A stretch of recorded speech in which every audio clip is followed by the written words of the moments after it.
Welcome to the Biz Bash podcast, where we make biz strategy a piece of cake. I'm Elizabeth. And I'm Cami, but you might know us better as Eliza Ann Calligraphy and Cami Monet. We want to help you, our fellow stationers, artists, and calligraphers, confidently build a profitable and personality-driven creative biz. We're here to share our honest-to-goodness advice and actionable strategies for ambitious artists. So put on your party hat, quit being a procrastinator gator, and let's get this party started.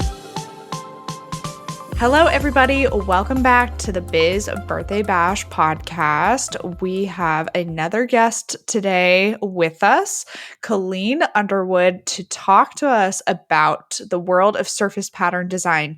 And this is actually something we've never talked about on the podcast before. So welcome, Colleen. We're so excited you're here with us. Thank you. It's so fun to be here.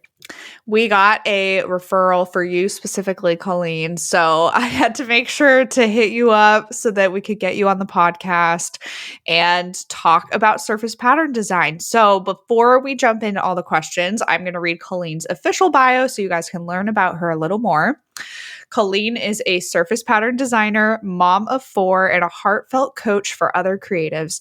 She is passionate about igniting hope in others through what is true, good, and beautiful in her pattern work. Colleen's style is inspired by nature and is painterly, botanical, and wholesome. If she's not painting or coaching, you can find Colleen putting down roots between the Smoky Mountains and salty ocean coasts of North Carolina with her sweet family, her puppy, and a cup of homemade chai. Oh, I love that. It gives me all the cozy feelings just reading it. And especially right now, the fall weather is starting to roll in when we're recording this. And absolutely, I love it. Now, when you say roots between Smoky Mountains and the ocean coast, do you have a home somewhere in between? Do you have a couple places and locations in North Carolina? No, we have one location right in the middle of the mountains and the ocean, which is the Raleigh-Durham area. And for us, roots is really important because we've spent the last 20 years of our lives living all around the globe, in Asia and Europe. And so this is a season for our family where we're truly intentionally putting down roots in one neighborhood, in one community to stay for a good while. That's wonderful. What took you abroad for so many years?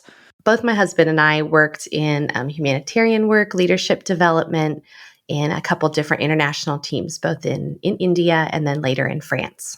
Wow, very nice. Very exciting.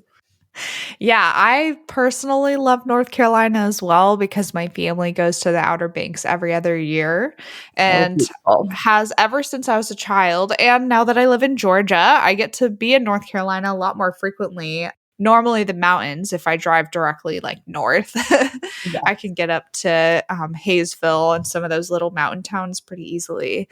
It's a great state, a great place to live. Okay, so diving into all of our creative things that we're going to talk about today, I would love to get us started just by asking, when did you first know you were creative or artistic? So isn't that kind of a great question? Because I think the typical answer is, well, maybe there isn't a typical answer, so I'll just give you mine. I think I've been creative for a long time, but it's really only been recently in my adult life that I named myself as someone who was creative. Now that I look back, I see that, I enjoyed drawing and painting as a kid and creating things and, like making little crafts. I would sell little crafts to my neighbors and, things like that, the sweet ladies in my neighborhood. But really, it's only been in the last couple years that I needed a new hobby. And honestly, my husband suggested that I just try something different, just take a break from being a mom. I have 4 kids and just do something for myself. And so I started painting and I thought, oh man, I like this. And I just kept painting because that's the key, right? Like if you do something, you get better at it. Yeah. So it was a little bit of a progression for me. I think it's always been there because I think as humans, we're creative people. But then it's been in the last maybe 3 years that I've really come into that identity as a creative person. I love that. And we don't necessarily have a typical answer for that question, but, a lot of people always say, a lot of people do say like, oh, I was younger this or younger that. So I love that your journey came at a later point in life, that you're kind of rediscovering all your time Yep. and what you were going to do with that. And tell us then about your introduction to the world of surface pattern design specifically. Did you take a course? Did you read about it? What got you familiar with that as a career path to pursue? Yeah. So, right about the time that I picked up a new hobby of watercolor painting, then I was scrolling through Facebook one evening and I saw that an online educator named Bonnie Christine was offering a free mini course on making your own gift wrap. And I just walked in and I looked at my family and I said, "Hey, you guys, I think I'm going to do this." And they were all like, "Great, that sounds fun." But what I really meant was, I think I'm going to do this for a new career. And there was just something in me that clicked when I saw it. And so I took the mini course and learned how to create a pattern. And there was just something in me that absolutely like fell in love with the whole process of creating a motif or, a flower, and then learning how to put it into a repeat and then seeing your pattern like just go on forever. It's just the most amazing feeling. And so I did follow that mini course by taking an entire course to learn Adobe Illustrator. The course is called Immersion, and it was wonderful. It gave me all the foundations that I needed to truly like learn the technical skills. But more than that, it taught creative entrepreneurship and opened the door for everything that I would need, to start a creative business. So yeah, I've been hooked ever since I saw the invitation for the mini course. Yeah, I've taken immersion as well, and it's fantastic. It's Have you? very It is so fun. It is, to learn Adobe Illustrator can be really intimidating. And I was not someone who came into the world of surface pattern design or the course with any kind of a background in any of the Adobe products, Photoshop or Illustrator. And and so it was truly from scratch for me. I had to load it onto my computer and learn how to open it, and I truly started from ground zero. But we can learn anything, even if it's hard. Maybe the pace is a little slower, maybe the curve is a little steeper, but it's a wonderful course. I do remember my first time being in Photoshop or Illustrator in college. I was self-taught because I didn't take any design classes that would have taught me how to do that. And it's really like it is kind of like learning Greek at the beginning there. It's really overwhelming. And it's crazy to think back to that now because these are programs I feel so familiar with. But 10 years ago, absolutely not. I was so out of my element. But yeah, like you said, proof that anything at any stage can be learned if you put your mind to it. I love that. And honestly, that analogy of if it being Greek or it being a language is so true. I mentioned we lived overseas. And so we've learned a couple languages in our lifetime. And there is no such thing as mastering a language quickly. You sound funny at first, your pronunciation is wrong, you make grammar mistakes, you get the words mixed up in the order, and you really stumble through it. And that's how Illustrator is too. But with repetition, it truly becomes more natural and more fluent. And so that was a real gift for me to be able to bring my experience of language learning into the space of learning Illustrator, because I just reminded myself all the time that it's okay if you mess this up now, you'll get it right later. You just have to keep going. So, yeah. Yeah, it's so true. So you said that you walked kind of into the room and told your family, I think I'm going to do this, and you meant surface pattern design. You didn't just mean the free course that you had seen on Facebook. So why did you feel like surface pattern design was where you wanted to devote your creative attention going forward? What was it that resonated with you? I know you mentioned kind of some of the feelings that it gave you of bringing that to life, but I'm sure there's other things too. Yes. I mean, there is certainly like an excitement for me and a joy and a peace in the creation process. So it personally offers me quite a bit. It's fun, it's life giving. But specifically thinking about surface design or surface pattern design, I think one of the main reasons that I've chosen to pursue it for a career path or a second career is truly because the possibilities are limitless. You can create your work and then you can license it, or you can sell it, or you can create your own products. And just thinking about like your own products, it's so fun. Like just walk through the store one day and look around and see all the different things that are out there. And you get to dream that, oh, I could put my flowers on bags or sheets or throw pillows or water bottles or journals or kids' school bags. And I think that sense of possibility is very hope giving. It's very hopeful. And so that really keeps you going when you're starting out in a new career. And so the opportunity to have more possibility just kind of keeps you going one foot in front of the other to build a new career. That makes a lot of sense. Yeah. It's all those small steps that kind of lead to the next thing, and you keep following the path and kind of see where it goes. Hey guys, we just wanted to hop in and talk about one of our amazing resources, the A to Z directory. All of us have thought at some point, how did she do that, or how did she make that? And maybe you don't know where to start or how the heck to produce this amazing product you've dreamt up. Well, the A to Z directory is the missing puzzle piece in your biz, you guys, seriously. So it's built in the form of a yearly membership, and it's your one-stop shop for finding suppliers and vendors for all the things. Literally where to print everything from custom invitations, greeting cards, mugs, koozies, acrylic printing, letterpress, custom ribbon. I mean, the list goes on and on and on. And it literally goes from A to Z. From acrylic printers to zipper pouches, we have it in the A to Z directory. We want to help all of you search less and create more with this list of 300 plus vendors and suppliers. Don't worry, they're very organized. It's not going to be overwhelming and confusing when you join. And this membership also includes access to a private Facebook community. It's incredibly active and involved. And if you need a question answered fast, that is definitely the place to go. Yeah, our Facebook group really is the best. You guys, everyone is so helpful in there. And we're in there too, answering questions you guys might have. So it's a great way to get access to us and ask us things without sliding into our DMs. So we're more likely to answer you in the Facebook group, just saying. Anyway, also in the Facebook group, this is new for 2020 and we're really excited about it. We are hosting monthly Power Hour Q&A sessions that are live, and these are only available to our A to Z directory members.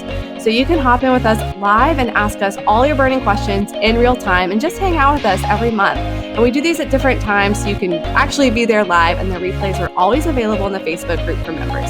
This resource is priced at $147 a year, which honestly is extremely affordable and is full of so many benefits, such as exclusive vendor coupons for members only. And we would love to have you guys join. Seriously, it's kind of like our family and our tribe. So visit bizbirthdaybash.com/directory to sign up today and use coupon code podcast2020 to receive $20 off your first year. That's podcast, all caps, 2020 for $20 off your first year. We can't wait to see you in the Facebook group.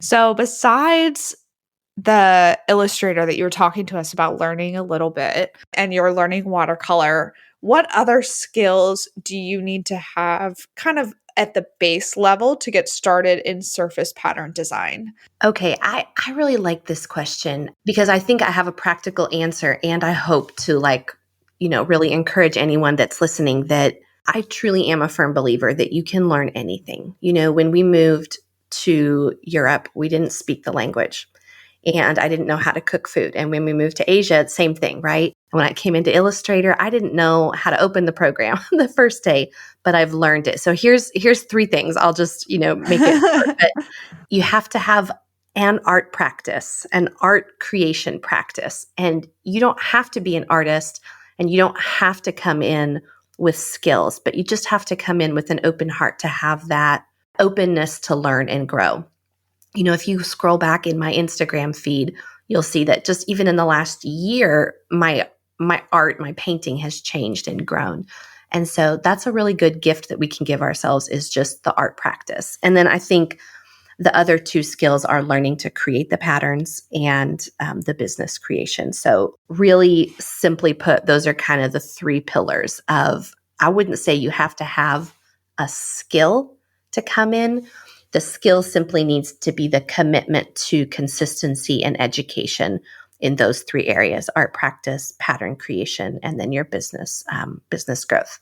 Perfect. I love that. And I have a bunch of kind of nitty-gritty questions for you coming up. Sorry. I'm going to skip around on some of Okay. them a little bit because I would love to start with where you personally find most of your inspiration and what that looks like for you when you're getting ready for a new collection of artwork.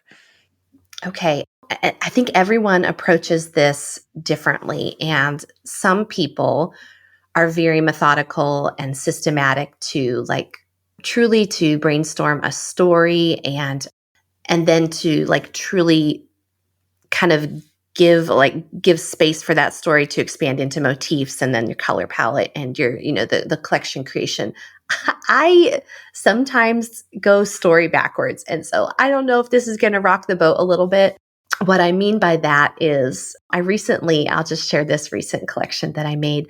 I had some beautiful flowers that were in the home, and so my girls and I were just talking about them. And of course, they were like, you should make a pattern, Mom. And so anytime your child suggests you make a pattern out of something, you just go for it as a mom. Mm-hmm. And so I made a pattern, and then we talked about it. And I was like, what does this make you think of? And so we were just talking about all the possibilities and all the feelings that those flowers evoked for us and the stories that it evoked for us. And a dance was coming up in the middle school. And so kind of after I had made that first pattern, the story came then. It came from the discussion and the point in time that we were at. And so then I added in other patterns, that really went with it. And, we named the whole collection Spring Fling because it was first middle school dance for a couple of my kids. And so it was a really fun way to be in the moment and take something that was in the home, some beautiful flowers, and start with them and then go from there. And so I really do both ways. I'll come up with stories and themes, but most of my inspiration comes from my family, whether it be a family memory to maybe like a lake house trip, or our time in the French countryside, or maybe a memory of my growing up years in, Colorado, or just, some flowers from here that sparked the story of the middle school dance. And so I've really given myself space to not have to do it in one way. But that's evolved for me. So I probably was more systematic at the beginning to say, here's my story, here's my patterns, go forward. And now I've found some ways to be a bit more spacious in my process that feels comfortable for me. Okay. Yeah, that makes a lot of sense. And everybody kind of has to come to it in their own perspective. It feels like what you did with your daughters was so organic and so Yes. truthful to you. That sounds like a perfect way, even if you kind of had mentioned or used the word like unconventional or backwards, or which obviously I don't think is necessarily the case at all. It's just your own approach to your work and how you're going to go about it. So, Yeah, I think we have lots of room to, yeah. start with a story, and then the story inspires the patterns. And then what I mean by story backwards is we start with a pattern or some patterns, and that inspires the story. And I think it's okay to receive your inspiration from either end of that spectrum, because you can still create something really good and beautiful no matter where your starting point is. Yeah, I completely agree. That's such a beautiful sentiment for sure.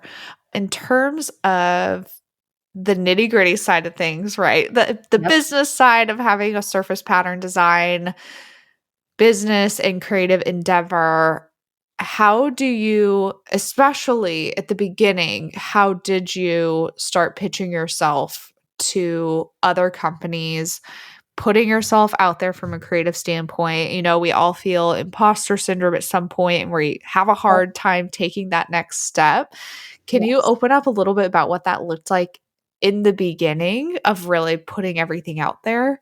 Absolutely. In the very, very beginning, social media was the place where I really leaned into both my creative identity and my skill for sharing my work more confidently.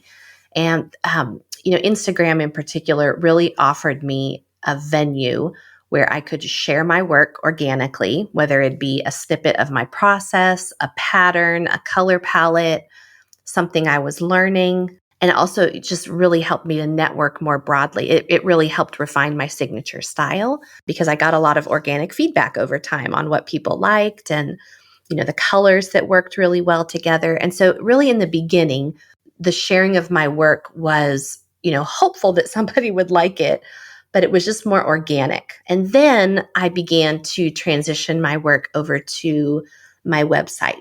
It was the first website I'd built, Elizabeth. And so it was very simple.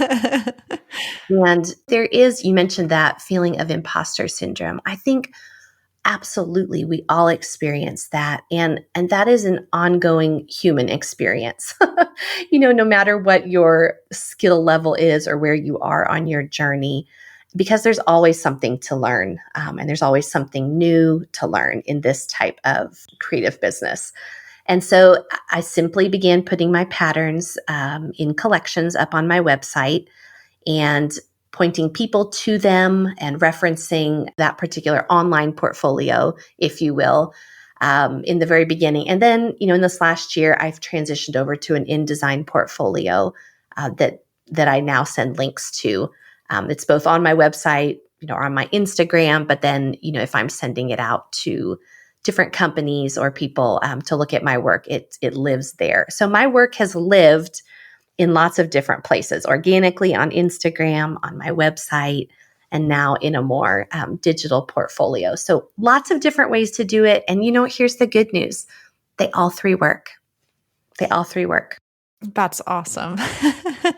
I love that so much, that hearing you say that at the very end of that all three work, because that's all we need to hear sometimes is there's not necessarily one right or one perfect way to show your work or to go about something in your business. We can all get really hung up on the right way. And the truth is that it's just going forward, right? It's just taking the next step. Yes.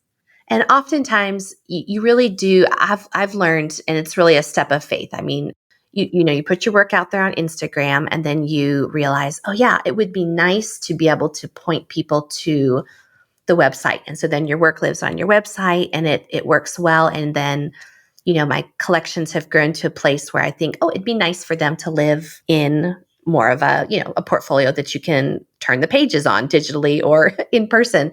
And so really, each time you lean into the next step, like you said, the next thing that's available to you, your space expands and you're able to grow, you gain that skill set, and then you kind of know what the next step is.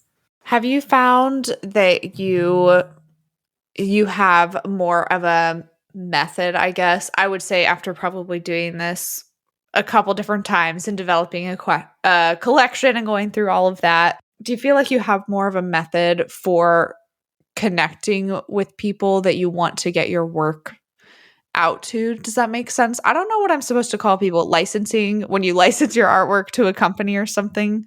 Absolutely. So I've definitely, and I'm really leaning into that this fall as well. And so, ask me in a few months and I'll have even more to share with you. But I think that I kind of look at different layers of connection. There's really, there's cheap, easy, and free organic connection through social media, right? And so you can like, or you can post, or you can comment on, companies or products that you're interested in, right? Like that takes you just a few seconds and it's really easy. And that also just kind of gives me a sense of maybe who they're connected to, right? And so if I see a product I like, and I think, oh, I'd love for my work to live on that particular journal or that particular backpack, then, I'll follow them and I'll save that post. And then I found that, even though this feels a bit scary at first, making a phone call is really a wonderful way to connect. And, I'll just search a contact number for the company. I really encourage people, if they're going to start pitching, to start with a smaller local business. I have found that that's really a lot less intimidating and you already have a local connection. So, right, if you're in Georgia, I would just say, look for someone who's in your state, your city, or your region and reach out, because Smaller businesses are easier to get a hold of. It's just one phone number or one email, and there's maybe just one or two or three people behind the website. And so it's a more low key connection. And I've had a lot of success building relationship with smaller businesses. So I think that's a great place to start. I'd encourage, if you're jumping into the pitching world, to just start with something small before you go after, maybe like your top 10 dream companies, because that you kind of get like a bit of a runway and a warm up that way, Yeah, and you're building your portfolio that way too. So then you can say that you have worked with 5 or 6 other people right before pitching yourself to Rifle Paper Co. or some of these like really big places, industry dreams.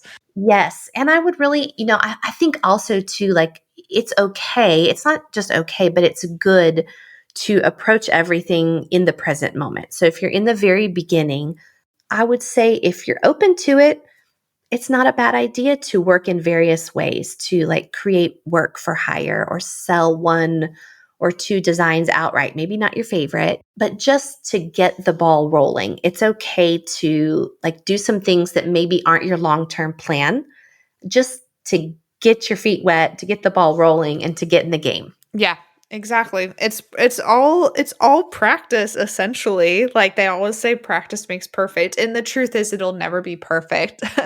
No, But it really doesn't. Practice just makes progress, right? yes, exactly. That's exactly what I was looking for. Can you tell me some examples of where you have seen your work or how your work has appeared out in the wild, if you will? Yes. And so actually I'm working on a really fun project right now.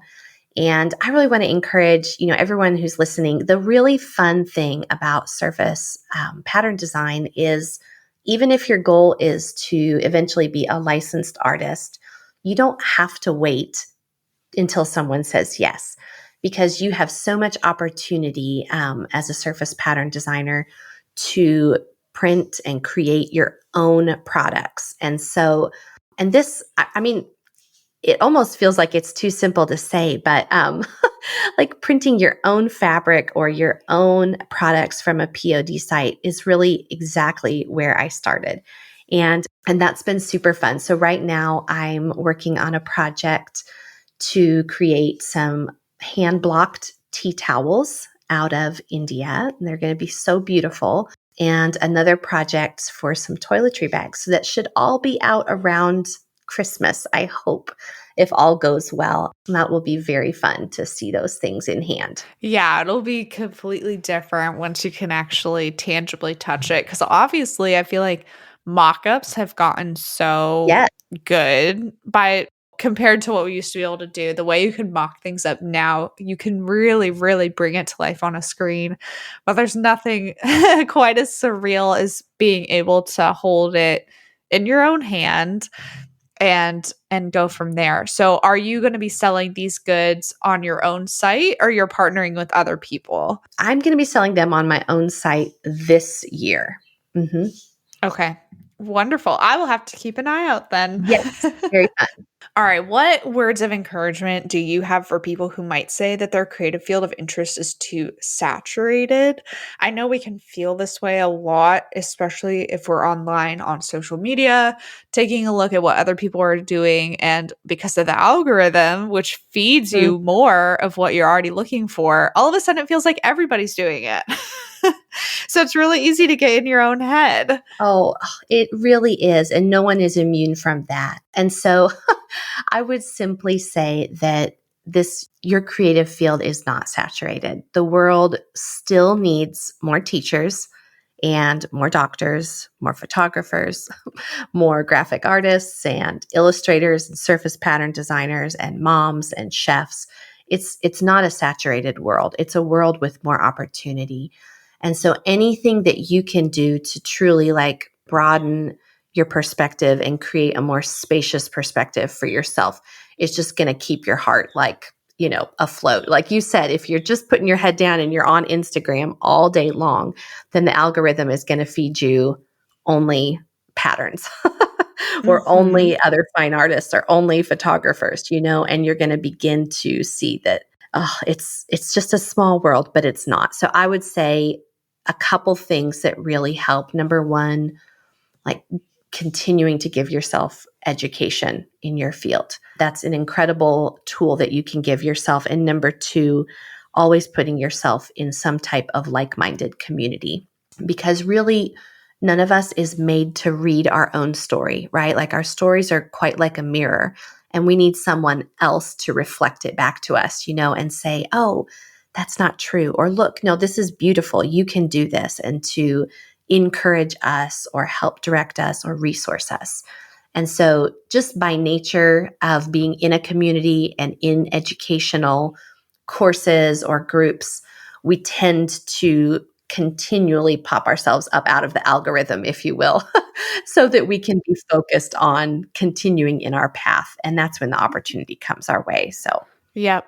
I completely agree. That's such a good mindset to go into things with. And I know this year I have really been pursuing, well, at the time we're recording this, it's still 2022, but been pursuing pottery, and it's amazing just by liking a couple posts and following a couple potters on Instagram, how everything, my entire feed, my entire explore feed is that now. All my ads are pottery based. It's wild, like how much of a turn that took. yes. And really, really quickly too. And it was the same, when I was pursuing stationery and wedding invitations really hard. That's what I was seeing all the time right in front of my face. So it can be a lot, but your words of wisdom are wonderful and hopefully will be very encouraging to a lot of people who are listening. So I in hope so. terms oh, sorry, I didn't mean to cut you off. No, you're fine. I was going to say the last thing is that I would love for you to kind of tell people what is one thing they can do each day if they're interested in pursuing surface pattern design as a career. Okay, so I'll make this super easy, and it's going to kind of circle back to what I shared a little bit earlier. But if you think that you might like to pursue surface pattern design as a career, I think there's really two main places to start, and the most important would be just having a daily art practice. I would say lean into whatever medium or mediums you have, you like, or you're interested in. Like you just said, you just explored pottery. It's if you are drawing or painting or doing some type of a creative art practice regularly, then you have a base to draw from. You just think about it like, you're going to go make dinner for the evening. If you open your cupboard and there's literally no ingredients in there, you truly can't make much. Or if you only have pasta and sauce, then your options are there, but they're limited. But if you truly will lean into your art practice and make a lot of work, do a lot of drawing or painting, then you will have the base to then take the next step, which would be to learn Adobe Illustrator or Photoshop. There's a couple different ways that you can go. But really, I would say one of the two major tools that you need to learn would be Adobe Illustrator or Adobe Photoshop. But even having said that, there are other wonderful apps on the iPad that create patterns just as well. So really just finding one place to start to learn how to make patterns. I would say art and patterns. That's where you want to go. Mm-hmm. It's really easy to start with basic shapes too. The simpler shapes you have, actually, the better for patterns, because it can get really twisty and turny once you, like you said earlier, develop a motif and with florals, and you're trying to make sure everything lines up correctly and you don't have like a hairline crack in your design, right? You can't figure out where it's coming from. It's so true. And honestly, there's really beautiful, intricate art out there. But at the same time, there are places, even in our own homes and lives, where we have bought very simple art that's just marks, that's just dots or brush strokes. And that can be really beautiful too. And so, just talking about a place to start, yeah, just a couple lines or a couple dots, like you said, some shapes can create truly beautiful patterns. And that would be like give yourself a win, whatever you're starting out. If it's a website, if it's learning how to do an email list, you got to give yourself a small win and celebrate it. So if you're thinking about, just dipping your toes into surface pattern design, well, number one, I invite you in because there's room for you here. It's a wonderful career, and you can start simple and truly create a career that you love. Just with a few marks and dots to start with, and then you can develop your style over time. Exactly. It's really fun looking at portfolios of people who have developed full collections to see how different everybody's style and approach to things is. It's really, really cool. It is. It's fun. And like you develop your style by just making a lot of work, which is why like that just simple daily art practice is so key. But we all know it's tricky, and I say daily, I'm just going to say a regular art practice because nobody gets to anything daily. I Just know. just a regular art practice. That's going to get you, that's going to give you the foundation for where you want to go. Perfect. This has been so encouraging today and really great to talk to you. So, before we wrap up, I would love if you can tell everyone where to find you. And I think you offer creative coaching services for people. Would love to hear about all the things. Sure. Well, you can definitely find me on Instagram, Colleen Anna Lee, and also my website, ColleenAnnaLee.com. And you're right, I do offer coaching. I really have a heart to help to help people transition into a second career, especially in surface pattern design, but in that genre of creative entrepreneurship, because it was such a huge change for me that it's really just given me a passion and a vision to kind of create a space for those who want to step into a second career, maybe even from the ground up, and just give the confidence and the resources to do that. So you can find me in any of those places, and of course I have an email list. You can hop on there to just follow what's going on with my journey, with coaching, and then all those fun things for Christmas coming out too. Yay, super exciting. Yeah, because at this point, by the time it does come out, will be next year. So all of that will be on your website still, and people will definitely be able to check it out and go and grab some things that you're having made, the tea towels, and then you said a cosmetics bag. Yep, that's Perfect. right. Yay. So exciting. Well, thank you to our listener, Sarah, who referred Colleen to us. We're so excited, Colleen, that I was able to speak to you a little bit today. It's so funny. I say we all the time, even though like Cammie isn't always on guest episodes with me, but still it's a habit. So for all of you listening, you guys know the housekeeping gist of things. But if you don't, and if you haven't heard lately, make sure you go leave us a rating and review. It is always so helpful for us if you can do that on iTunes or Spotify. And then if you have questions for us that you would like answered on a Q and Cake episode, go to bizbirthdaybash.com/Q and Cake, and we will see all of you guys next time. Thank you, Colleen. You're welcome. Thanks, everyone. Bye.